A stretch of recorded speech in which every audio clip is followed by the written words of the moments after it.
Hey guys, how's it going? Garcia here with another portfolio update. So in this video, I'm going to break down the portfolio, any moves that I made today, and give the shoutouts at the very end of the video. So let's get to it. So today we closed at 148,000, I believe, but we're down to $147,465.21 after hours. All right, so let's get to it. Let's start with the small account. The small account was down 0.55% today. In the past 3 months, we're up basically 50%. Year to date and all time, we're up 43.73%. So we're doing pretty dang good in the all-in Palantir portfolio. So out of the 5,519 is in Palantir. Not a single 92 cents are in cash in this account. So we're fully invested here. All right, let's check out the Roth IRA. The Roth IRA was down 0.9% today. We're up 32.8% in the past 3 months. Up 36% year to date. And all time is 35.7%. So we're doing pretty good here. We have $2,800 in cash. And if you look at the options, they are, a lot less options now. So we only have the covered call on Palantir. Let's go to total percent.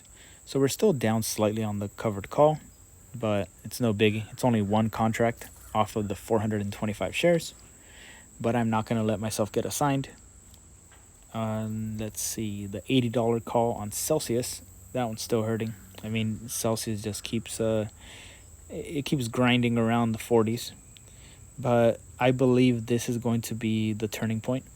I saw a picture online where there was a Celsius being sold in China, which I didn't know they were already selling in China. So I just think they're at the beginning of their expansion. So I think people are overlooking that. Let's go on to the rest of the shares. So equity. So out of the 18,300 in the portfolio, in this portfolio, 13,600 is in Palantir. So we are reconcentrating into Palantir on all three portfolios. If I diversify a little bit, it's only going to be to do temporary plays like I did with the leaps. So here in this account, I believe I bought 25 more shares today. Today is the 20th. Yes. I bought 25 shares at 31.76. So 31.76. Hey, we did very dang good. We got pretty close to the intraday bottom. Intraday bottom of 31.66. Yeah, 31.66. Okay. RKLB, let's see the change. RKLB was down 7.5%. Rocking with 100 shares. And rocking with 100 shares of ENVX. ENVX was pretty flat today. All right. In the big account, we're down 0.5% today. And Palantir today was down 1.3%. So not bad to be outperforming the stock today slightly. Today's return. And I think it was because of these puts here. Today's return. Let's see. In the past 3 months, we're up 60.9%. Year to date, 74.3%. 62.9% in the past year. And 37.8% all time. Look at that chart. For the longest time, since I started sharing this portfolio publicly, back in April? March, April, May, somewhere around here. Since I started sharing it, I was in the negative all time. For a brief moment, I almost went negative again on July 29th. It doesn't show it. It doesn't show a lot closer than that. But anyway, let's see. Sold more cash secured puts. I sold them at, now my average is 60 cents per contract. So 10 times 60, so I received $600 in total for these contracts. $600 minus the current market value of $470 means that so far the total return is $130. So meaning if I buy it back for $470, I get to keep that difference. So I'm not going to close this until we're at 60-80% profit. All right, let's go to what's going on Twitter. And if you haven't done so, please like and subscribe to the channel. I would greatly appreciate it. Let's see, since I last posted here. This is how it feels sometimes. If anything, I'm consistent. State of the world right now. And then me. Anyone want to see my portfolio update? If it's good enough to screenshot Palantir, it's good enough to sell. Well, that's my secret, Cap. I'm always taking screenshots. And the homie Mike P, Miss May Musk, Elon Musk's mom, just liked his post. So Elon responded to him. May Musk liked his post. So all we need is Kimball, Elon Musk's brother, to repost one of his so he can get the trifecta. Heidi here, gassing me up. She said, follow Garcia's YouTube channel. He reviews his trades daily. Invest in Myself says, he is amazing and his memes are killer than Palantir. And he said, yes, he's a super sweet guy too and a transparent/honest trader. And for me, I mean, one of my love languages is words of affirmation. So I'll take it. This one here.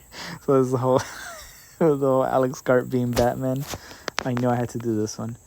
So, point of view, you just told Alex Carp that selling AI technology to China is no big deal.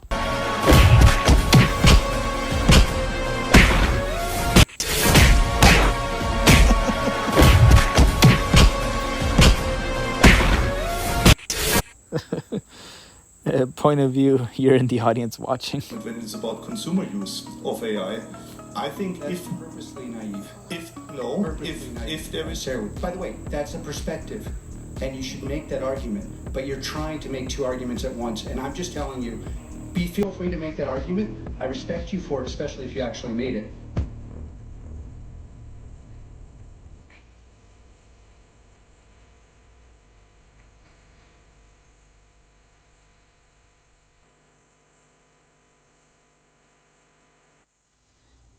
Well, let's hope YouTube doesn't hit me with a copyright. So this morning, I sold BITX. Oh, I guess I didn't talk about that. So I sold out of the leveraged Bitcoin. And with those $800 that I had tied up, that's what I used to buy the Palantir dip right there. Man, so ever since I got the 91 Forerunner, the second gen, I've been looking at, what the other ones are looking like. And I mean, oh my gosh, like the 5th generation, the one that's been in production since 2010 up until 2024. I think that's going to be my next upgrade. I mean, it's like, I do like the idea of saving a lot of money on a Tesla. But oh my gosh, I mean, just look at that. Look at that vehicle. And here's the difference actually between them. And actually, I'm kind of surprised they're around the same price range. So a Model Y with 86,000 miles is going for $2,800 or $28,000. Same year, Toyota 4Runner with a little bit less miles is going for $29,000. Yes, this is a gas guzzler. Yes, it's going to cost more in that sense. But I mean, the idea that I could buy a 4Runner with 70,000 miles and drive it for at least 230,000 more miles and not have to really put too much in maintenance besides oil changes and basic maintenance, basic replacements. I mean, I don't know. Like, it's just Toyota has that decades and decades of proven reliability with their vehicles, especially with their 4Runner. So from what I read is their top employees, their top quality control inspectors, manufacturing technicians, being able to work on the 4Runner line is kind of a goal that they have to get to. Not anyone just gets to work on those vehicles. It's like, I guess it's like a special department. So that means you have the best of the best. There was a guy walking around one of the Forerunners, and he was measuring the panel gaps. And he was saying, I mean, I don't know much about cars, but he was saying he was getting 2 millimeters, 2.5 millimeter around the Forerunner, which he said it's incredibly good. So, I mean, the fact that I might be able to get a very reliable engine, V6 4-liter engine, apparently is an extremely reliable engine. Tesla hasn't proven that yet. I mean, Tesla is still improving on their vehicles, of course.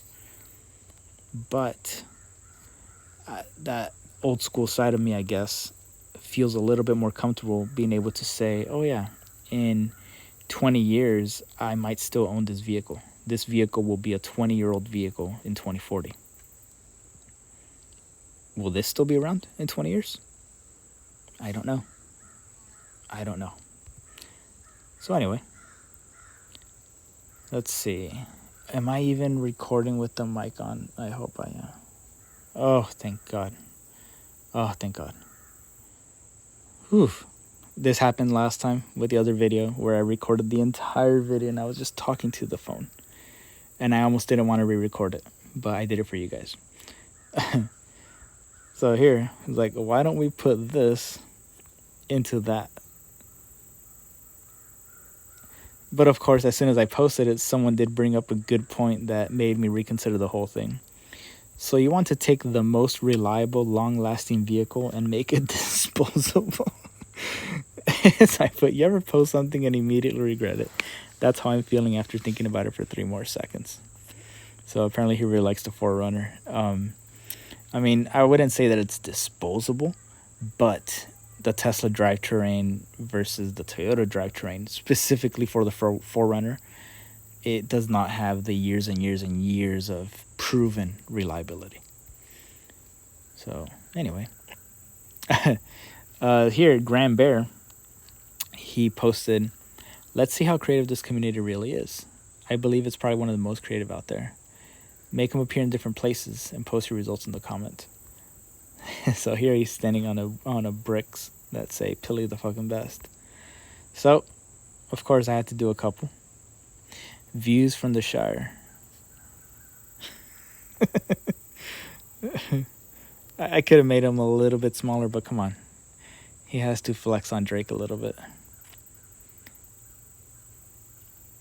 And if I do one with Drake, I mean, I have to do one with the better rapper, with Kendrick Lamar to carp a butterfly.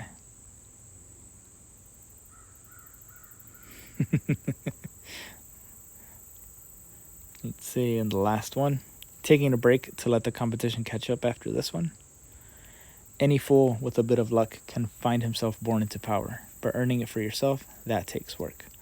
Game of Codes quote. And that's going to be it, you guys. This was a fun video to record. I hope you guys liked it.